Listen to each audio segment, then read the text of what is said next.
Bismillahirrahmanirrahim. Dear students, today we are moving towards our sixth lecture, Biology and the Service of Mankind.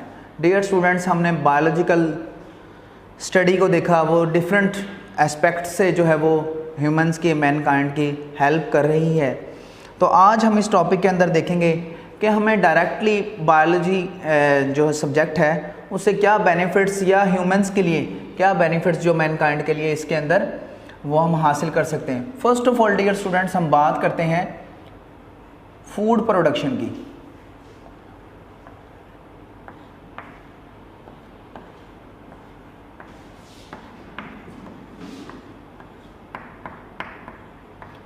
सबसे जो major हमारी पूरी अर्थ के ऊपर इस टाइम प्रॉब्लम है वो फूड का है। जो एक बायोलॉजिकल इशू है वो फूड प्रोडक्शन है। तो हम कौन से ऐसे मेथड्स हैं जिनको अप्लाई करते हुए फूड प्रोडक्शन को इन्हांस कर सकते हैं, किस तरह से हम अपनी यील्ड जो पैदावार है उसको इंक्रीज कर सकते हैं। नेक्स्ट डियर स्टूडेंट्स, हमारे पास जो एक और प्रॉब्लम है वो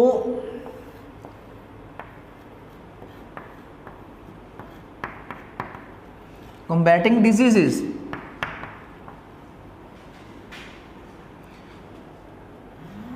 मतलब बीमारियों का मुकाबला करना। हमारे पास दूसरा जो मेजर इशू है डियर स्टूडेंट्स वो है हमारे पास डिफरेंट डिजीजेस का जो है वो मुकाबला करना। थर्ड वन जो हमारे पास प्रॉब्लम है वो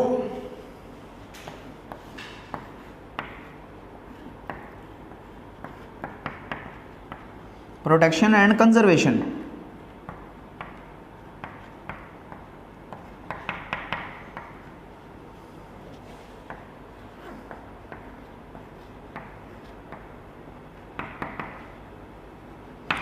protection and conservation of organisms, मतलब के प्रोटेक्ट करना उनको और कंजर्व करना, उन जानदारों को कंजर्व करना जो कि इस टाइम एंडेंजर्ड लाइन में है और may be near future extinct हो जाएं। तो ऐसे जानदारों की हिफाजत करना, उनकी ब्रीडिंग का ख्याल रखना। हम ये चंद एक चीज़ें जो हैं इनके अंदर देखेंगे कि किस तरह से हम इनसे बेनिफिट लेते हुए जो है वो फूड प्रोडक्शन को इन्हांस कर सकते हैं, किस तरह से हम जो है वो डिजीज़ के अगेंस्ट उनको कम्पीट कर सकते हैं और किस तरह से हम जानदारों को प्रोटेक्ट कर सकते हैं और कंजर्व कर सकते हैं। तो फर्स्ट वन डियर स्टूडेंट्स, यहाँ पे हम बात करेंगे फूड की। तो फूड प्रोडक्शन में हम देखेंगे एनिमल्स को और प्लांट्स को। तो डियर स्टूडेंट्स, हम किस तरह से फूड प्रोडक्शन में एनिमल्स की प्रोडक्शन को इन्हांस कर सकते हैं और किस तरह से प्लांट्स की प्रोडक्शन को इन्हांस कर सकते हैं। डियर स्टूडेंट्स, हम अगर एनिमल्स की बात करें तो हम इनकी सिलेक्टिव ब्रीडिंग के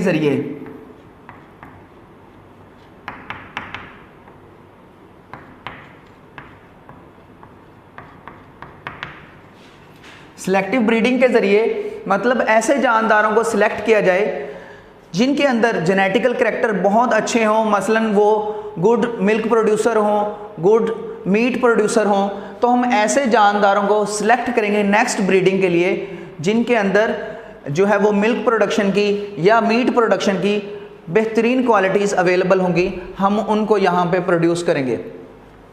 डियर स्टूडेंट्स, नेक्स्ट हम प्लांट्स को देख सकते हैं। हम प्लांट्स की क्वालिटी को किस तरह से इन्हांस कर सकते हैं, हम प्लांट्स के अंदर कौन से ऐसे डिज़ायरेबल करैक्टर्स हैं जो इंसर्ट कर सकते हैं जिससे हम मैक्सिमम यील्ड ले सकते हैं। ओके डियर स्टूडेंट्स, हम प्लांट्स को देखते हैं, हम इनकी क्वालिटी को किस तरह से इन्हांस कर सकते हैं। फर्स्ट वन थिंग, हम जो प्लांट्स जो हमारी क्रॉप्स हैं उनको जो जानदार डिस्ट्रॉय करते हैं जिनको हम पेस्ट बोलते हैं, तो हम पेस्ट्स को किस तरह से कवर करेंगे, किस तरह से रिड्यूस करेंगे, हम उसको देखेंगे कि पेस्ट्स को कंट्रोल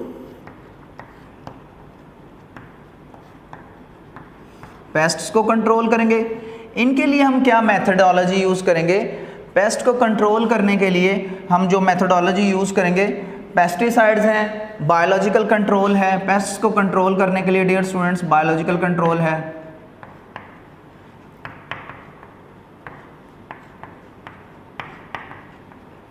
हम इनमें देखेंगे सारी इन चीज़ों को वन बाय वन कि किस तरह से हम पेस्ट्स को कंट्रोल कर सकते हैं। हम यहाँ पे डियर स्टूडेंट्स क्लोनिंग के ज़रिए बहुत सारे प्लांट्स प्रोड्यूस कर सकते हैं जो कि सेम जेनेटिकल करैक्टर रखते होंगे,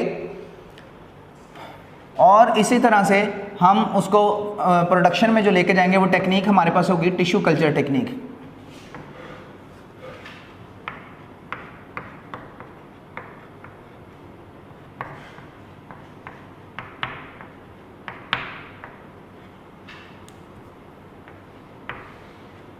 ओके, तो what is cloning? Clone simply हम इसको समझ सकते हैं कि जेनेटिकली आइडेंटिकल ऑफस्प्रिंग्स प्रोड्यूस करना, और ये मेथड एसेक्सुअल रिप्रोडक्शन के अंदर आता है। तो हम जानदारों की जो कॉपीज़ हैं, इवन वो प्लांट्स हैं या एनिमल्स हैं, हम उनके क्लोन प्रिपेयर कर सकते हैं, हम उनकी डिटो कॉपी बना सकते हैं।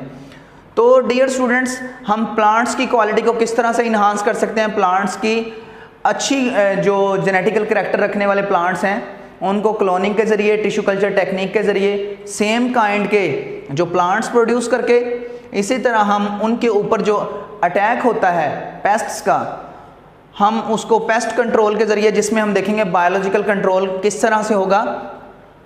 लाइक दैट हम यहाँ पे बात करते हैं वॉलनट के ऊपर एक एफिड अटैक करता है, हम उसको कंट्रोल किससे करते हैं? एक वेस्प है जिसके ज़रिए हम उसको कंट्रोल कर सकते हैं। वो बेसिकली ये जो वेस्प है ये इस एफिड के ऊपर basically as a parasite act करता है। तो जब ये डायरेक्टली वॉलनट ट्री को अटैक करता है तो हम इसको इस वेस्प के ज़रिए जब कवर कर लेंगे तो ये वॉलनट ट्री को फर्दर डैमेज नहीं कर सकेगा। तो इस तरह से बायोलॉजिकल कंट्रोल में डियर स्टूडेंट्स हम बात करेंगे कि किस तरह से हम एक लिविंग ऑर्गेनिज्म को इस्तेमाल करते हुए दूसरा लिविंग ऑर्गेनिज्म जो कि हमारी प्लांट ग्रोथ के लिए या हमारी क्रॉप्स के लिए जो डैमेजिंग है या हार्मफुल है, तो हम उसको किस तरह एक लिविंग ऑर्गेनिज्म से कंट्रोल करेंगे। तो बायोलॉजिकल कंट्रोल में डियर स्टूडेंट्स जैसे हमने ये बात की यहाँ पे, तो हम इसको यहाँ पे एज ए बायोपेस्टिसाइड्स भी बोल सकते हैं। बायोपेस्टिसाइड, बायोपेस्ट मतलब कि एक जानदार को किल करने के लिए, ख़त्म करने के लिए दूसरा लिविंग ऑर्गेनिज्म ही इस्तेमाल करना, this is what biological control. यहाँ पे हम बात करते चलें फूड प्रोडक्शन की, हम बात करें कम्बैटिंग डिजीज़ को हम बाद में डिस्कस करते हैं। तो इसी तरह से डियर स्टूडेंट्स हमने क्लोनिंग की बात की, इसी तरह से हमने यहाँ पे टिश्यू कल्चर की बात कर ली। अब यहाँ पे हम फर्दर मोर देखते हैं preservation of foods.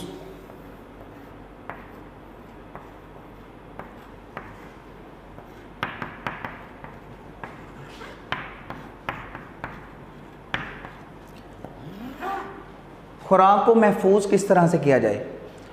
50%, more than 50% fruits हमारा every year through out the world जो है वो फंगस की वजह से या डिफरेंट डिजीज़ की वजह से स्टोरेज के अंदर ही ख़राब हो जाता है, स्पॉइल हो जाता है।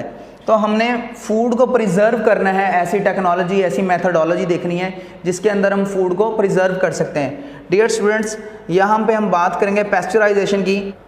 डियर स्टूडेंट्स, हम यहाँ पे फूड प्रिजर्वेशन की बात करें तो पेस्चराइजेशन के अंदर हम देखेंगे ये मेथड है डियर स्टूडेंट्स जो कि इंट्रोड्यूस करवाया लुइस पास्चर ने, और इसके अंदर हम क्या करते हैं? Milk and milk products,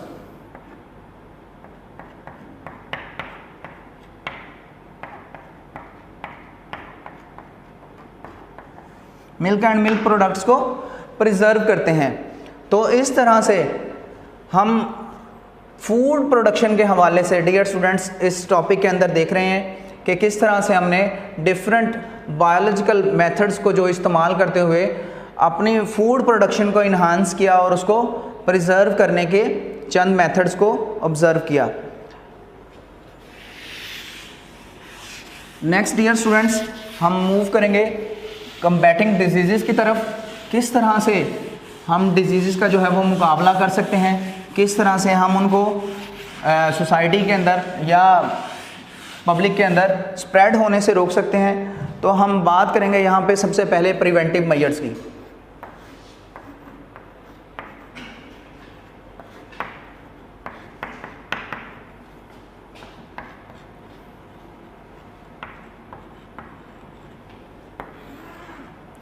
preventive measures dear students, हम कह सकते हैं कि एहतियाती तदाबीर, हम किस तरह से बीमारियों के ख़िलाफ़ जो है वो एक जामे हिकमत अमली इख्तियार करते हुए उनसे अपने आप को बचा सकते हैं, सेव कर सकते हैं। एक तो डिज़ीज़ स्प्रेड हो गई, अब उसका तो इलाज होगा, लेकिन वो डिज़ीज़ होने से पहले ही अगर हम कुछ चंद एहतियाती तदाबीर अपना लें तो हम उस बीमारी को फैलने से रोक सकते हैं। Like that nowadays dear students, we know that very well our country, not our only country, overall the world facing the problem of COVID-19। और डियर स्टूडेंट्स, हम देख रहे हैं उसके अंदर हम प्रिवेंटिव मेजर्स में देखते हैं कि सोशल डिस्टेंसिंग का बार बार कहा जा रहा है, मास्क पहनने का कहा जा रहा है। तो यहाँ पे मैं ऐड करता चलूँ जिसमें हम जो है वो ग्लव्स भी यूज़ कर सकते हैं और जिसमें हम जो है वो डिफरेंट प्रिवेंटिव मेजर्स को इस्तेमाल करते हुए अपने आप को इस वायरस से बचा सकते हैं। तो प्रिवेंटिव मेजर्स बताने का मकसद डियर स्टूडेंट्स के एहतियाती तदाबीर अपनाना। फॉर एग्जांपल हम यहाँ पे बात कर लेते हैं HIV वायरस की, ह्यूमन इम्यूनो डेफिशिएंसी वायरस।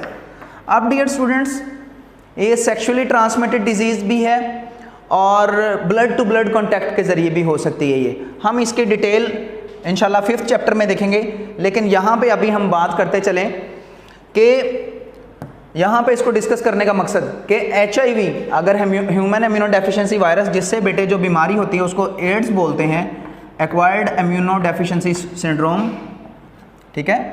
तो हम इसी तरह हेपेटाइटिस की बात कर लेते हैं। तो इनको हेपेटाइटिस A है, B है, C है, 7 टाइप्स हैं हेपेटाइटिस की।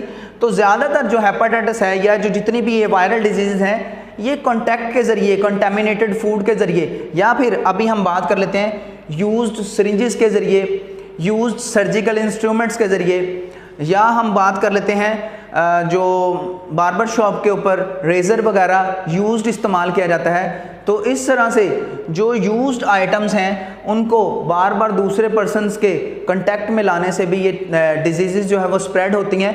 इवन के ब्लड ट्रांसफ्यूजन, एक पर्सन ने दूसरे को ब्लड डोनेट करना है तो उसके बेसिक जो टेस्ट हैं वो पैथोलॉजी लैब से ज़रूर होने चाहिए, जिसमें उसके ब्लड के अंदर किसी किस्म का कोई वायरस अवेलेबल ना हो। तो यहाँ पे हम प्रिवेंटिव मेजर्स में इन सारी चीज़ों को डिस्कस करते हैं कि किस तरह से हम डिज़ीज़ को फैलने से रोक सकते हैं। डियर स्टूडेंट्स, इंशाल्लाह नेक्स्ट लेक्चर में हम वैक्सीनेशन, इम्यूनाइजेशन और ड्रग ट्रीटमेंट की बात करेंगे। Thank you.